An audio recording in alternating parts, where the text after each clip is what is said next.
அன்பார்ந்த மை விடிஆர்ஸ் உறுப்பினர்களுக்கு வணக்கம். நண்பர்களே, நம்முடைய இந்த ஆப்பர்ச்சுனிட்டியை உங்ககிட்ட வந்து நண்பர் கொடுக்கும்போது இதன் மூலம் நிறைய சம்பாதிக்கலாம், பெரிய லெவலில் செட்டில் ஆகலாம், நிறைய பேர் நல்லா இருக்காங்க, மேபி அவரே நல்லா இருக்கலாம், எனக்கு வருமா வந்து சொல்லியிருக்கலாம்.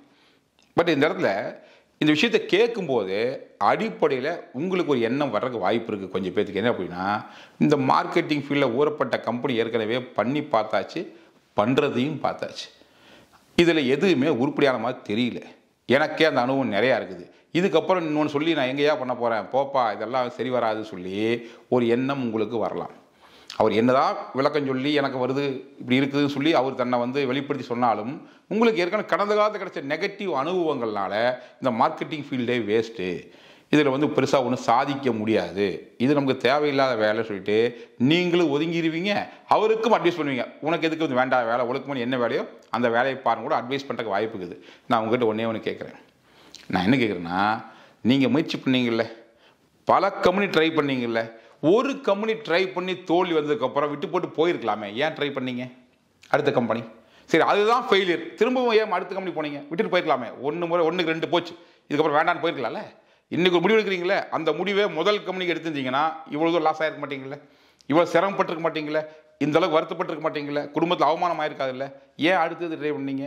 ஒரே ஒரு நம்பிக்கை தாங்க, அட்லீஸ்ட் இதுலையாவது ஜெயிச்சிருவோமா, அட்லீஸ்ட் இதன் மூலியமாவது நம்மளோட தோல்விக்கு ஒரு மாற்றம் வந்துடாதா, அட்லீஸ்ட் இதன் மூலியமாக நம்ம யாரும் ப்ரூவ் பண்ணிட மாட்டோமான்னு சொல்லி தான் ஒன் பை ஒன்னா ட்ரை பண்ணி இவ்வளோ ஃபெயிலியரை பார்த்துருக்கீங்க. நான் திரும்பவும் சொல்கிறேன், இவ்வளோ டைம் தோத்தீங்கல்ல, எதுக்காக தோத்தீங்க? ஒரு முறையாக ஜெயிப்பன் நம்பிக்கை தானே. அந்த ஒரு முறை ஜெயிக்கிறதுக்கு வாய்ப்பு வந்தபோது இன்னைக்கு நீங்கள் களமிறங்க தயங்குறீங்களே, இது எந்த விதத்தில் நியாயம்? தோல்விகள் தோல்வதற்காக அல்ல, மீண்டும் துளிப்பதற்காக. ஸோ இங்கே எந்த ரிஸ்க்குமே இல்லை. ரிஸ்க் எடுத்துக்க முடியல, பண்ணி பார்த்துட்டீங்களே, இங்கே ஒரு ரிஸ்க்கும் இல்லாமல், ஒரு பைசா முதல் இல்லாமல் ஒரு ஓயமாக சேர்ந்து உங்களுக்கு வேணுங்கிற பொருளை வேணுங்க போது வாங்கிட்டு இதை டெவலப் பண்ணுறது மூலியமாகவே இங்கே லட்சங்கள் கோடிகள் சம்பாதிக்க முடியும்னா செஞ்சு தான் பார்ப்போமே, ஏன் வேடிக்கை பார்க்கணும், விளையாண்டு பார்க்கலாமே. ஸோ ஒரு அற்புதமான வாய்ப்பும் கையில் கிடைச்சிருக்குது. ஸோ நீங்கள் கடந்த கால தோல்விகளை மனசை வச்சுக்கிட்டு இங்கே முயற்சிக்கு தவறாதீங்க. ஏன்னா 1000 முறை தோத்த எடிசன் தான் அதுக்கப்புறம் தான் பல்ப் கண்டுபிடிச்சார். அந்த கடைசி அவர் முடிவு என்ன, எனக்கு ஒரு நம்பிக்கை, அது என்னது குருட்டு நம்பிக்கை. ஏன் தெரியுமா? இதற்கு முன்னால் பல்ப்னு அவர் பார்த்தது கிடையாது, உலகத்தில் அப்படி கிடையாது. அவர் மனசுக்குள் நினைச்சாரு இது மாதிரி ஏதாவது பண்ணால் இப்படி வர்றதுக்கு வாய்ப்புன்னு சொல்லி அவர் ஃபீல் பண்ணார். அந்த ஃபீலிங்கை மற்றவங்களை ஃபீல் பண்ண வைக்கிறதுக்கான முயற்சியில் தான் அத்தனை முறை பரிசோதனை பண்ணி ஒரு லெவலில் அவரோட ஃபீலிங்கை மற்றவங்களை ஃபீல் பண்ண வச்சுட்டார். ஸோ ஒரு குடுத்தனமான நம்பிக்கையே இந்த உலகத்துக்கே வெளிச்சத்தை கொடுத்துருக்குதுன்னு சொன்னால், உங்கள் கண்ணு முன்னால் இத்தனை ஆயிரம் பேர் லட்சம் பேர் இங்கே சம்பாதிச்சுக்கிட்டு லைஃப்பில் நல்லா இருக்காங்க, கார் வாங்கி அடுத்த செட்டில் ஆகிட்டு இருக்காங்க சொல்லும்போது, மேபி உங்களுக்கு சொன்னவரே நீங்கள் நல்லதுமாக வருமானம் சம்பாதிச்சிட்டு இருக்கும்போது இந்த இடத்துல ஒரு தெளிவான ஆதாரபூர்வமான ஆணித்தரமான நம்பிக்கை வச்சுக்கிட்டு நீங்கள் ஏங்க அசால்ட்டாக விடணும், ஏங்க அச்சப்படணும்? வாங்க, மைவித்திரு அற்ப வாய்ப்பு கையில் கொடுத்துக்குது. ஸோ நீங்கள் மார்க்கெட்டராக இருந்தீங்கன்னா, இதை முழுசாக ஸ்டடி பண்ணிங்கன்னா நீங்கள் சொல்லுவீங்க, இந்த மாதிரி வாய்ப்பு ஒரு 10 வருஷமாக கிடச்சிருந்ததுன்னா என் லெவலே வேறு, அதனால் என்ன இன்னைக்கு கிடச்சிருச்சு இல்லை, அந்த விஷயம் இப்போ செய்யுங்க.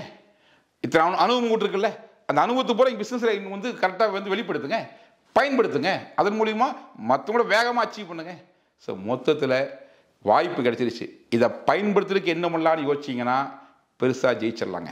பயன்படுத்தலாமா வேண்டாமான்னு யோசிச்சிங்கன்னா நல்லா யோசிச்சு பொறுமையாக வாங்க. என்னைக்கு வந்தாலும் நிறுவனம் உங்களுக்கு வரவேற்கிறதுக்கு தயாராகுது. ஆனால் மொத்தத்தில் வராமல் மட்டும் போயிடாதீங்க. ஏன்னா அதை பயன்படுத்தாமல் விட்டிங்கன்னா கண்டிப்பாக ஒரு நாளைக்கு வந்து நீங்கள் ஃபீல் பண்ணுவீங்க. ஸோ அப்படி ஒரு ஃபீலிங் உங்களுக்கு வரக்கூடாது. உங்களுடைய கடந்த கால தோல்விகளுக்கு, கடந்த கால ரணங்களுக்கு ஒரு அற்புதமாக மருந்து தர்ற ஒரு மிகச்சிறந்த ஒரு அற்புதமான வாய்ப்பு தான் மைவித்திரி வாய்ப்பு. அதை நீங்கள் செஞ்சு பார்த்தா புரிஞ்சுக்குவீங்க. நானும் ஆசைப்பட்றேன், செஞ்சு பார்த்து புரிஞ்சுக்குங்க. பெரிய லெவலில் சக்ஸஸ் பண்ணி வாழ்க்கையில் செட்டில் ஆகிருங்க.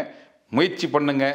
முயற்சி பண்ண தயாராக இருந்தால் மைவித்திரி வாழ்த்துவதோடு வாய்ப்பு கொடுத்து உங்களை மேலே வந்தால் அதை வந்து வரவேற்கும் தயாராகுது. வாங்க சேர்ந்து பயணிப்போம். பெருசாக இந்த மார்க்கெட்டில் தன்னை ப்ரூவ் பண்ணுறதுக்கு முயற்சி பண்ணுற ஒவ்வொரு நபருக்கும் இந்த வாய்ப்பை கொடுக்கறதுக்கு முயற்சி பண்ணுவோம். இதன் மூலியமாக இந்த பொருளாதார சாம்ராஜ்யத்தில் ஒரு மிகப்பெரிய சரித்திரம் படிப்போம். வாழ்த்துக்கள், வணக்கம்.